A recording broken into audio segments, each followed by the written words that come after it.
Watkins Glen being my home state, I've got a lot of family coming up here.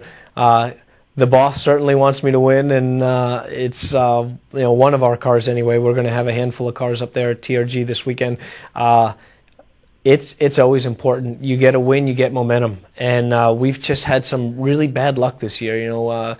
Between little things going wrong, getting run over by other cars on the track, or whatnot. It's just, for whatever reason, it just hasn't come all together. We've had some very good runs and we've been very fast, but and had some podium finishes, but we've also had a lot of lows this year. So if we could get it back on track and finish the season out right with a couple of wins and a bunch of podiums, it'd be a really positive, strong point and strong finishing point leading into 2009 for both myself and for TRG. I think for sure that NASCAR's made the right decision to run on the short course with the stock cars. They're heavy and they have a ton of power, and to really get it through the bus stop and 10, 11, shutting her down going into one, and what's actually the craziest thing is flying up through those S's in a 3,500-pound car. It's pretty amazing. But the long course, the laces and the toe of the boot and the heel are really made for light, agile cars, and it would probably, as much as I think it would be an awesome show, I think it would be a pretty wild show.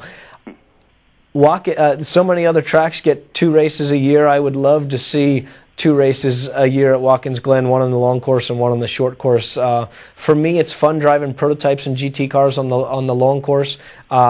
I've raced open wheel cars here too on the short course, and that's fun too because it turns into like a road course version of Talladega, because the draft ends up being so big in the open wheel cars, and you're so fast through these corners that it's a blast.